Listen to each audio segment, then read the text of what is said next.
सभी बड़ों को नमस्कार। आज एक नई कथा सुनाने जा रहा हूँ, गरीब माँ का बलिदान। जो साथी मेरे चैनल पर पहली बार आए हैं, कृपा करके मेरे वीडियो को लाइक और शेयर करें। आप सभी से विनती है कि आप ये कहानी अपने बच्चों को जरूर सुनवाएं ताकि वे अपने जीवन में विकास करें। तो आइए कहानी शुरू करते हैं। सुलेखा की शादी रायपुर में सुभाष के साथ 4 साल पहले हुई थी। सुभाष बहुत ही अड़ियल स्वभाव का था। सुभाष अक्सर सुलेखा को ताने मारता कि 4 साल की शादी में अभी तक एक भी बच्चा उसने पैदा नहीं किया। सुलेखा बहुत दुखी रहने लगी। एक दिन सुभाष सुलेखा को छोड़कर चला गया। सुलेखा को पता चला कि सुभाष दूसरी शादी करके किसी और के साथ रहने लगा है। सुलेखा को कुछ समझ नहीं आया कि इतना बड़ा दुख लेकर वो अपनी माँ के पास कैसे जाए, क्योंकि उसकी बूढ़ी माँ पहले ही बीमार रहती थी। पर सुलेखा के पास कोई और चारा नहीं था।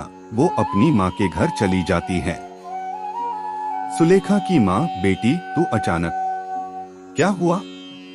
और दामाद जी नहीं आए? सुलेखा, माँ वो मुझे छोड़कर चले गए। उन्होंने किसी और से शादी कर ली क्योंकि मैं उन्हें बच्चा नहीं दे पाई। सुलेखा रोने लगती है। उसका दुख देखकर जानकी सदमे में रहने लगती है। सुलेखा को 1 से 2 दिन ही आए हुए होते हैं। अचानक एक दिन काम करते हुए सुलेखा बेहोश हो जाती है। जानकी बराबर में रहने वाले हकीम को बुलाती है। हकीम, आपकी बेटी माँ बनने वाली है। ये पेट से है। जानकी, क्या?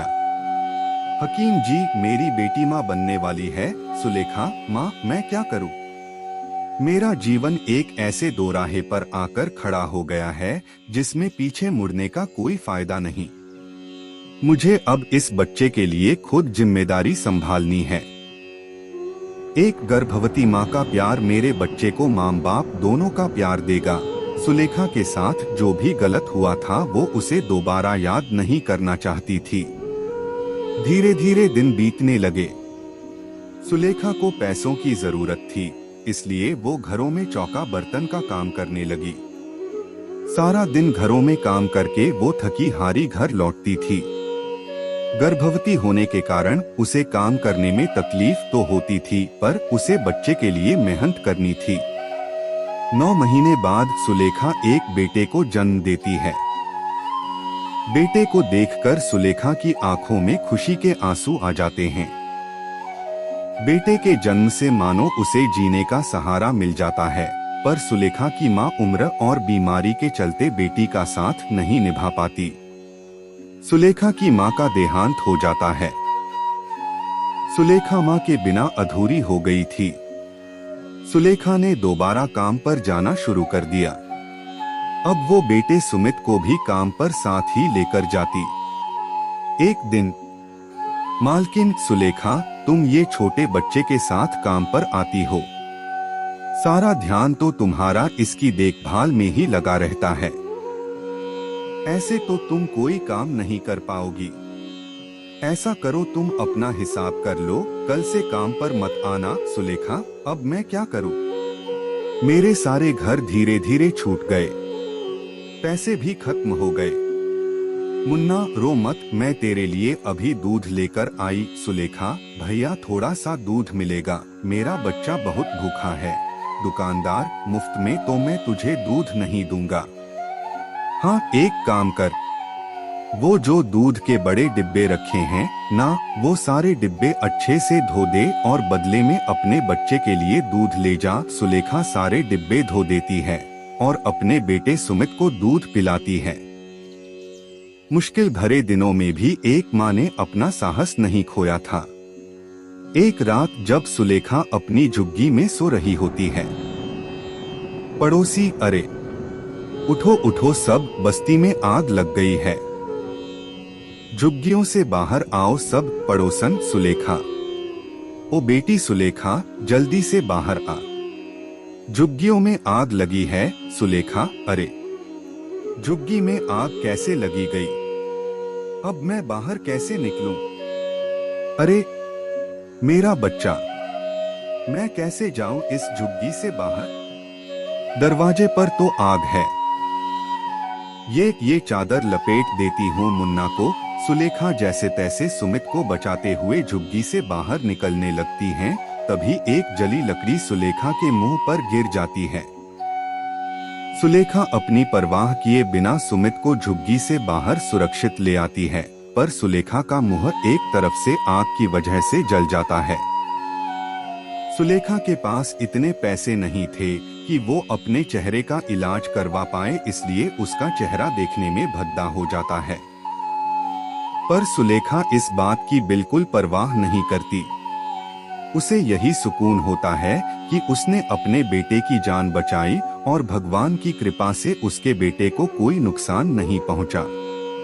उम्मीद है आपको कहानी पसंद आ रही होगी। कृपा करके मेरी वीडियो को लाइक शेयर कर दे और मेरे चैनल को सब्सक्राइब कर दे। अब आगे की शेष कहानी सुनिए। दिन बीतने लगते हैं। अब सुमित स्कूल जाने लगा था और सुलेखा चाहती थी कि सुमित पढ़ लिख कर बहुत ही बड़ा आदमी बने, इसलिए वो दिन रात मजदूरी करके मेहनत करती रहती थी।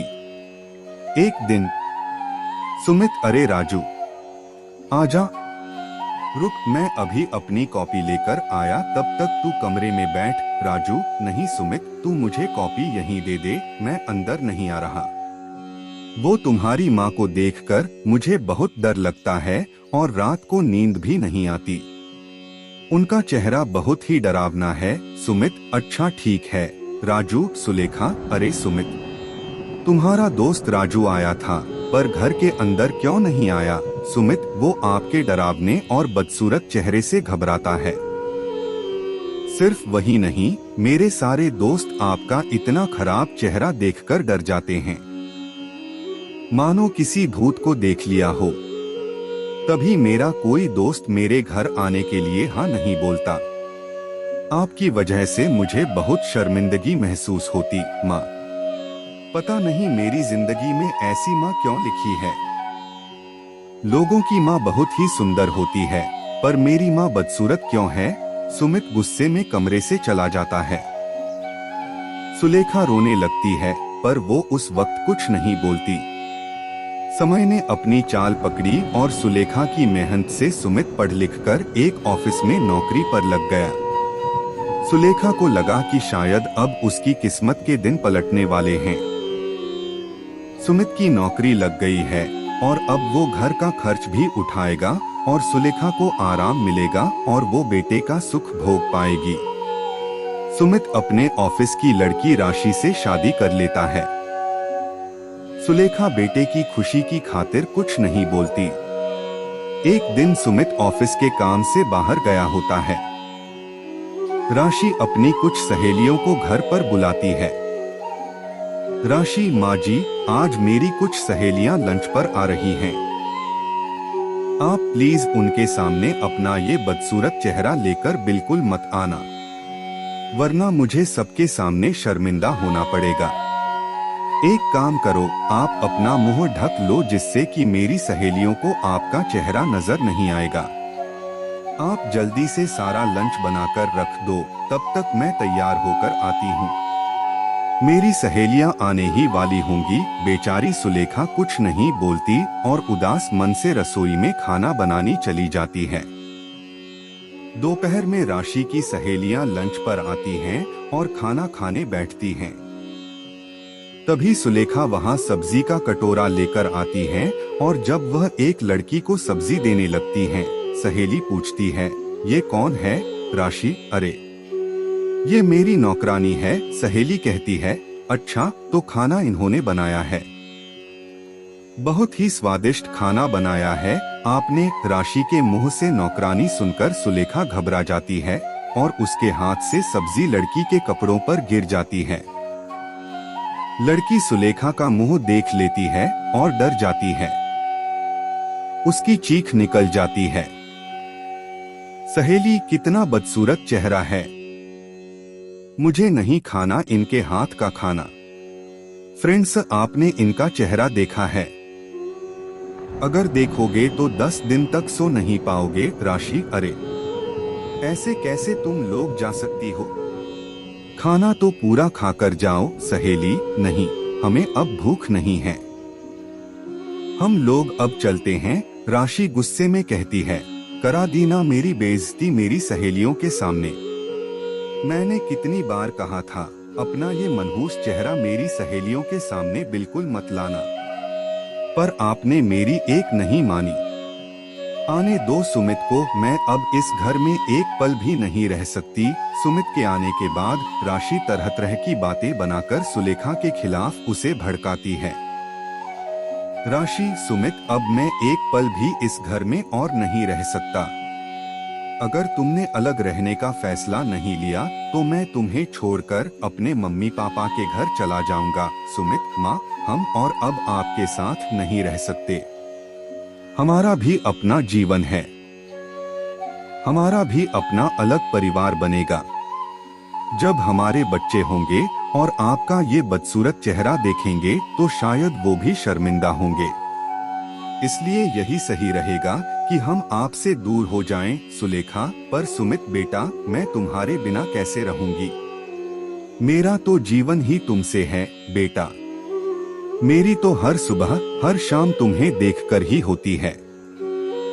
तुम्हारे बिना मैं जिंदा नहीं रह पाऊंगी मेरे बेटे।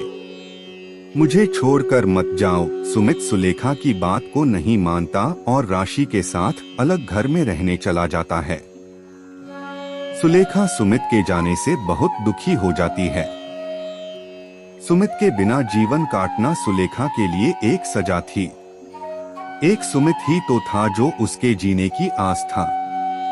सुमित के जाने के दुख से सुलेखा बीमार रहने लगी। उधर सुमित राशि के साथ दूसरे घर में रहने लगता है। एक दिन सुमित ऑफिस में होता है, तभी उसे अचानक हार्ट अटैक आ जाता है। उसके मुंह से मां शब्द निकलता है।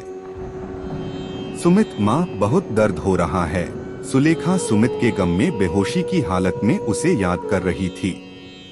पड़ोस की श्यामा मौसी उसके साथ बैठी थी। सुलेखा, ऐसा लग रहा है जैसे मेरे बेटे ने मुझे पुकारा हो, जैसे वो किसी तकलीफ में हो। मैं आ रही हूँ मेरे बेटे, तू चिंता मत कर, मैं आ रही हूँ। सुलेखा की तबीयत बिगड़ने लगती है, उसकी सांस फूलने लगती है। श्याम मौसी, क्या हुआ सुलेखा? अरे, ये तो बेहोशी की हालत में हो रही है और तेज बुखार भी है। लगता है इसे अस्पताल ले जाना होगा। श्याम मौसी कुछ लोगों की मदद से सुलेखा को अस्पताल ले जाती है। वहां डॉक्टर सुलेखा का चेकअप करता है। तभी एक नर्स वहां आती है। नर्स, डॉक्टर, एक इमरजेंसी केस आया है।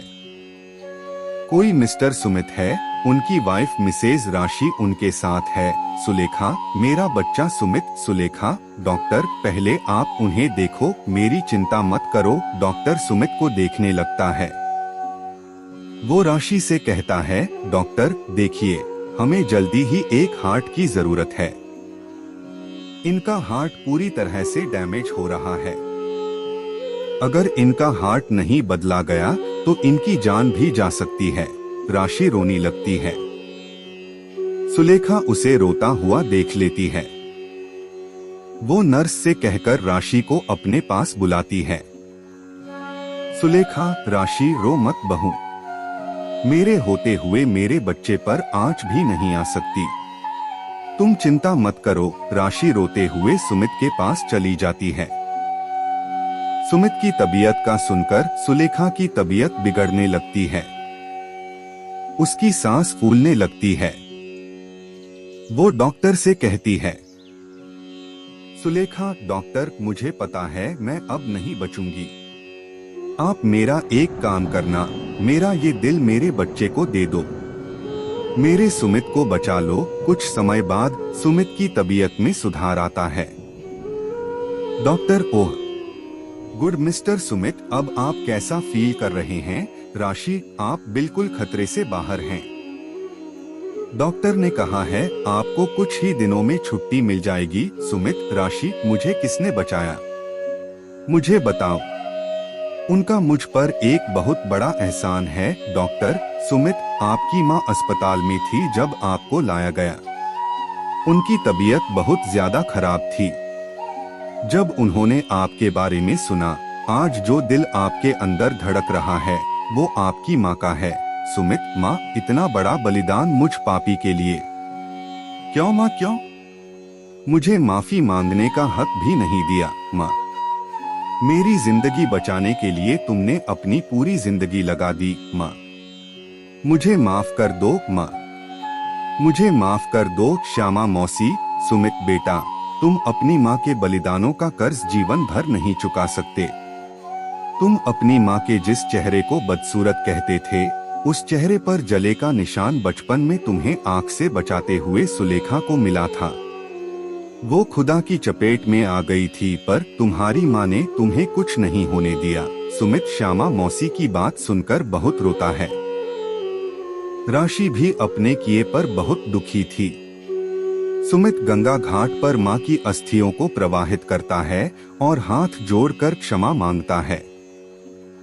सुलेखा ने एक बात यह साबित कर दी थी कि एक माँ का कर्ज बच्चे आजीवन नहीं चुका सकते। पूरी कहानी ध्यान से सुनने के लिए धन्यवाद। अंत में यही कहूँगा, ईश्वर आप सभी को सुखी रखे और अपना ख्याल रखे। उम्मीद है कि आपको यह कहानी पसंद आई होगी। आपका कोई भी सुझाव है तो मुझे कमेंट में कह सकते हैं। कृपा करके आप मेरे चैनल को सब्सक्राइब करें और मेरी वीडियो को लाइक करें। अब मैं मिलता हूँ आपको अगली वीडियो में।